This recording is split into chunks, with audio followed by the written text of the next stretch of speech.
देखिए, ये 6 इंसान बर्फ के तूफान में चले जा रहे हैं। एक एक करके गिर रहे हैं और कोई पीछे मुड़कर नहीं देख रहा। ये कौन है? ये वही हैं जिन्होंने महाभारत का युद्ध जीता था। द्रौपदी। वो द्रौपदी जिसने अग्नि से जन्म लिया था, बर्फ में गिर गई। उसकी उंगलियां बर्फ को नोच रही हैं, लेकिन कोई उसे उठाने नहीं आया। आखिर क्यों? क्योंकि युधिष्ठिर आगे बढ़ गए, बिना रुके, बिना पीछे देखे। सिर्फ एक कुत्ता था जो उनके साथ चल रहा था, और यही कुत्ता बाद में इस पूरी कहानी का सबसे इंपॉर्टेंट किरदार बन गया। लेकिन ये सब समझने के लिए हमें थोड़ा पीछे जाना होगा। युधिष्ठिर की आंखों में जो दर्द है ना, वो सिर्फ आज का नहीं है, वो 36 साल पुराना है। वो एक युद्ध से शुरू होता है। तो चलिए शुरू करते हैं बिल्कुल शुरुआत से। माउंट सुमेरु स्वर्ग का दरवाजा, और वो सच्चाई जो सुनकर आपकी रूह कांप जाएगी। महाभारत का युद्ध खत्म हो चुका था। कुरुक्षेत्र का मैदान तबाही से भरा पड़ा था। टूटे हुए रथ, बिखरे हुए हथियार और कौवे जो आसमान में चक्कर लगा रहे थे। 18 दिन में लगभग 40 लाख योद्धा खत्म हो गए थे। हर जगह तबाही के निशान थे। एक टूटा हुआ रथ का पहिया जमीन में आधा ढसा पड़ा था। कौरवों का झंडा उस पर लटका हुआ था, और हवा में एक ऐसी खामोशी थी जो चीखों से भी ज्यादा डरावनी थी। और इस सबके बीच खड़े थे युधिष्ठिर, अकेले, रंग बदली हुई धूप में। जीत तो उनकी थी, लेकिन ये जीत जीत जैसी फील नहीं हो रही थी, क्योंकि ये राजगद्दी लाखों अपनों के खून से भीगी थी। फिर भी युधिष्ठिर ने हस्तिनापुर का सिंहासन संभाला, लेकिन वो सिंहासन पर बैठे हुए भी खाली थे। उनकी आंखें दूर कहीं देख रही थीं, जैसे ताज पहन लिया है लेकिन सर का बोझ कम नहीं हुआ।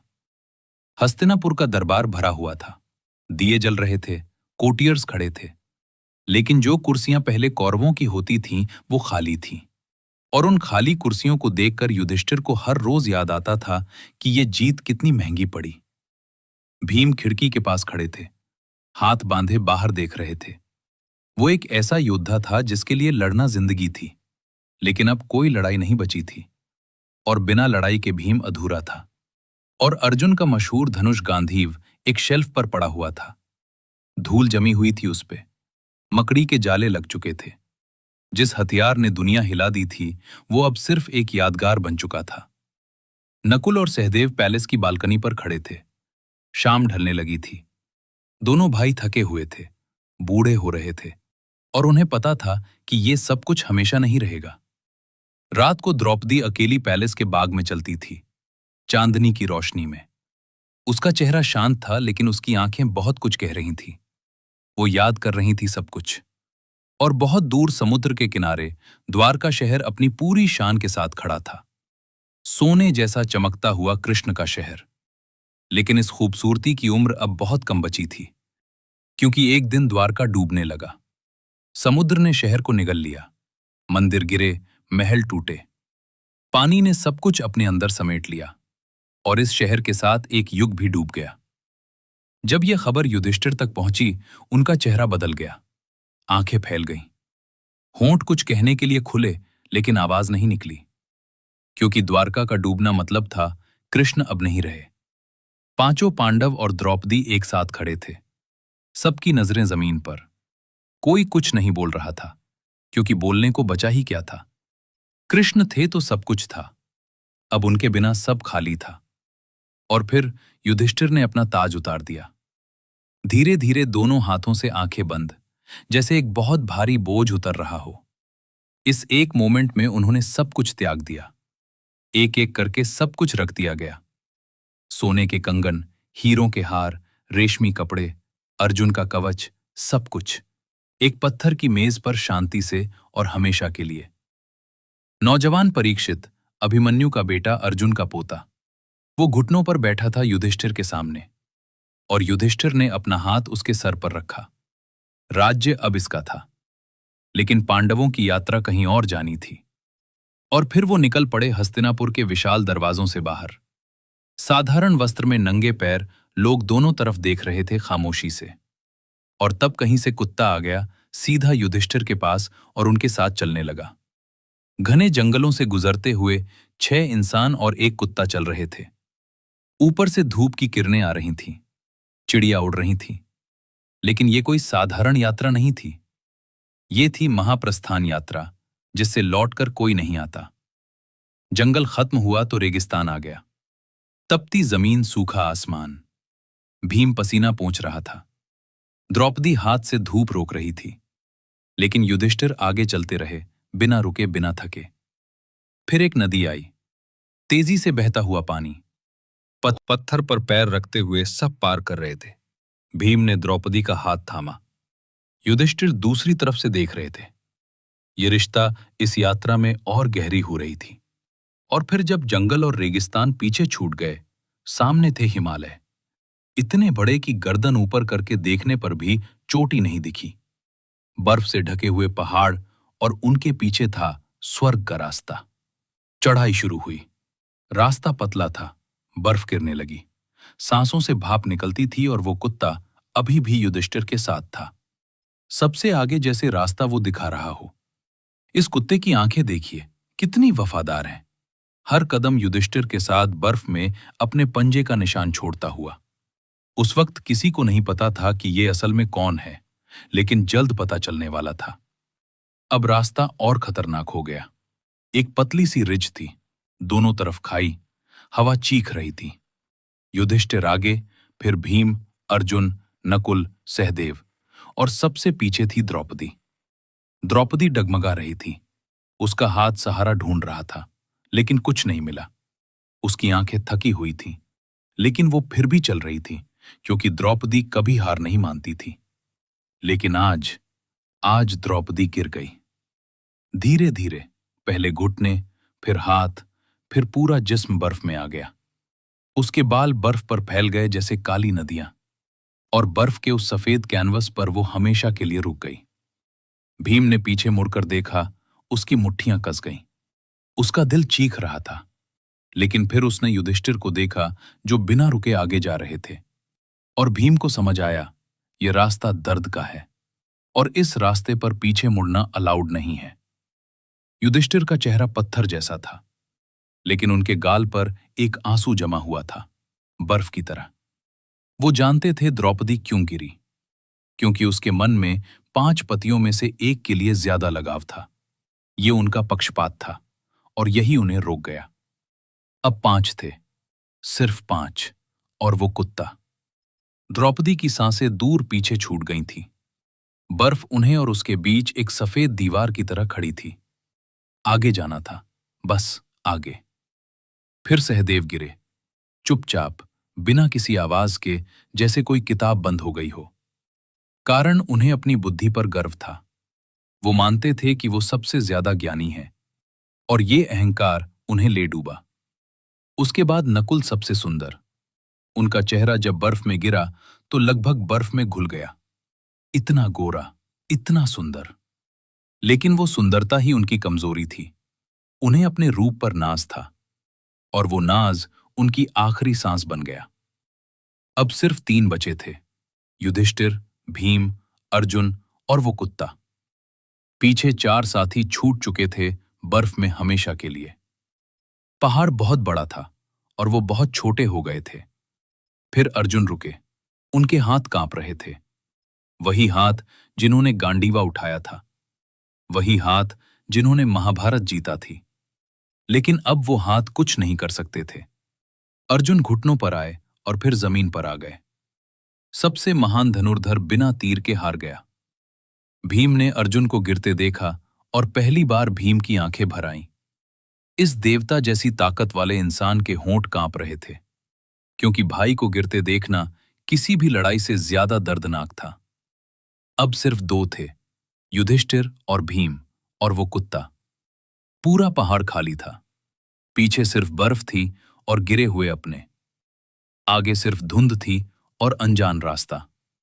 2 भाई, एक कुत्ता, और मौत का इंतजार। और फिर भीम भी गिरे। सबसे ताकतवर पांडव, जिसने दुर्योधन की जांग तोड़ी थी। वो भीम जब गिरा तो लगा जैसे पहाड़ हिल गया। उसकी मुट्ठियां बर्फ में घुस गईं।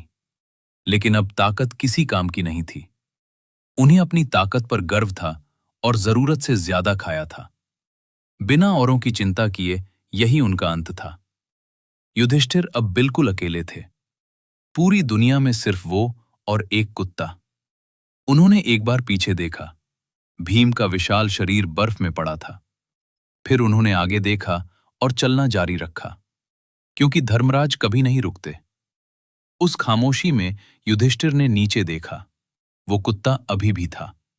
उसकी वफादार आंखें ऊपर देख रही थीं।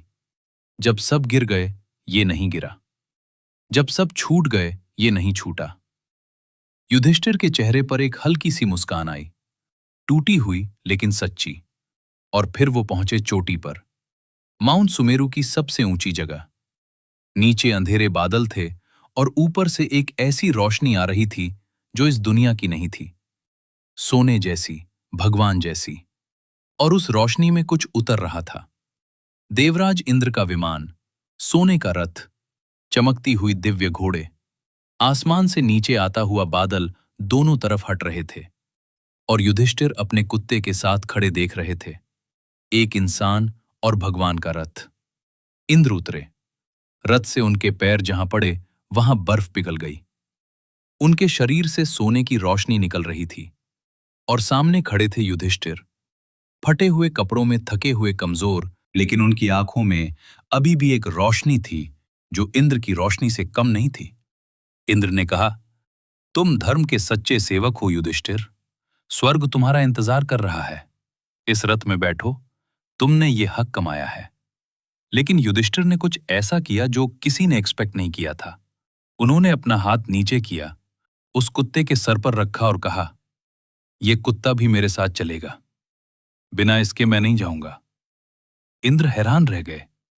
देवताओं के राजा को एक इंसान ने मना कर दिया, वो भी एक कुत्ते के लिए। इंद्र ने कहा, स्वर्ग में कुत्ते का कोई स्थान नहीं है। लेकिन युधिष्ठिर नहीं माने। युधिष्ठिर कुत्ते के सामने खड़े हो गए, जैसे एक दीवार।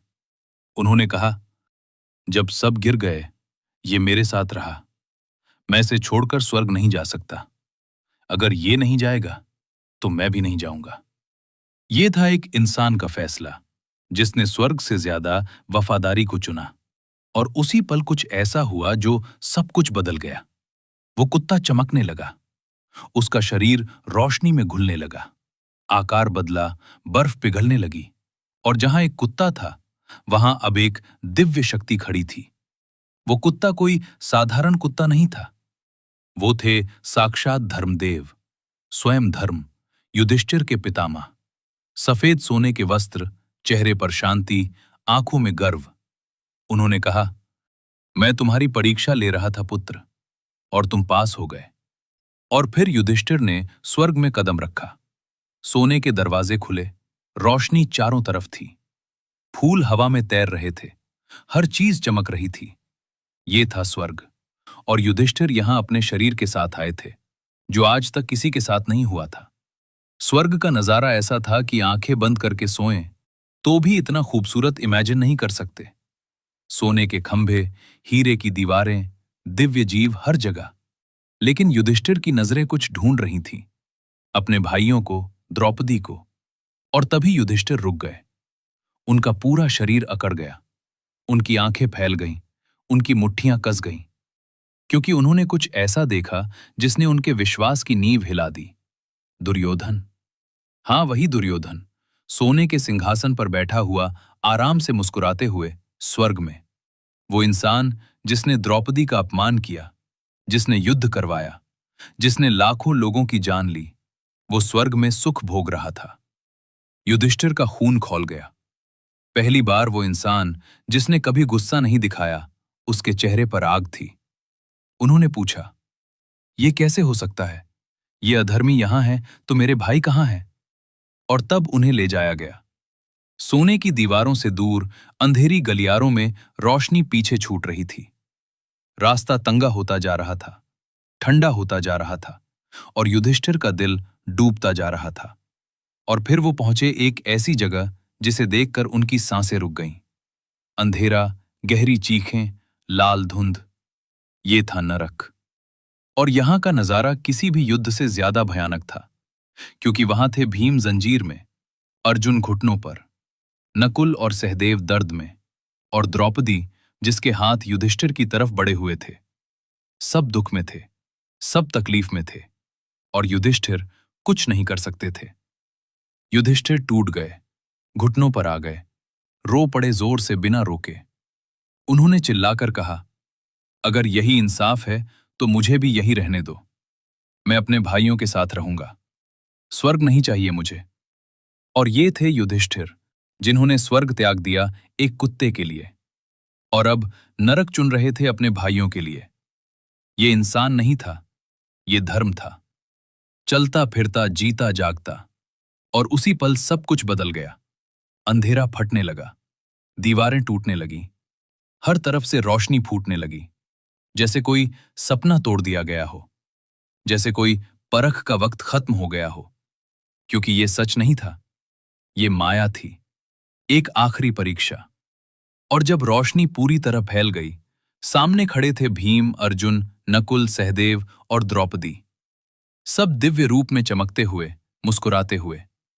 कोई दर्द नहीं था, कोई दुख नहीं था, सब कुछ ठीक था, सब कुछ हमेशा से ठीक था। युधिष्ठिर आगे बढ़े, आंखों में आंसू थे, लेकिन होठों पर मुस्कान थी। पांचों भाई द्रौपदी, धर्मदेव, इंद्र सब वहां थे और युधिष्ठिर घर आ गए थे, सच्चे घर। और दुर्योधन उसका स्वर्ग, वो असली नहीं था। शास्त्रों के अनुसार जिसके पाप ज्यादा हैं, उसे पहले थोड़ा स्वर्ग मिलता है, फिर अनंत समय तक उसे अपने कर्मों का फल भुगतना होता है। और जिसके पुण्य ज्यादा हैं, जैसे पांडव, उन्हें पहले थोड़ी कठिनाई मिलती है, फिर हमेशा के लिए शांति मिलती है। सोचिए, कुरुक्षेत्र से लेकर सुमेरु तक, राजमहल से लेकर बर्फ तक, ताज उतारने से लेकर कुत्ते के लिए स्वर्ग त्यागने तक। ये यात्रा सिर्फ पांचों भाइयों की नहीं थी, ये यात्रा हर इंसान की है। क्योंकि द्रौपदी का पक्षपात, नकुल की सुंदरता का गर्व, सहदेव की बुद्धि का अहंकार, अर्जुन का आत्मविश्वास और भीम की ताकत का घमंड, ये सब हमारी कमजोरियां हैं। हम में से हर एक में एक पांडव छुपा है। तो सवाल ये है, जब आपकी बारी आएगी, जब आपके सामने स्वर्ग होगा और पीछे एक वफादार साथी, तो आप क्या चुनेंगे, स्वर्ग या वफादारी? क्योंकि युधिष्ठिर ने अपना जवाब दे दिया था। क्योंकि अंत में न ताकत बचती है, न सुंदरता, न बुद्धि, न धनुष। जो बचता है वो सिर्फ एक चीज है, धर्म। और धर्म कभी अकेला नहीं छोड़ता। अगर ये कहानी आपके दिल को छू गई तो लाइक जरूर करें, शेयर करें, सब्सक्राइब करें, क्योंकि ऐसे और गहरे रहस्य बहुत जल्द आने वाले हैं। तब तक धर्म के रास्ते पर चलते रहिए।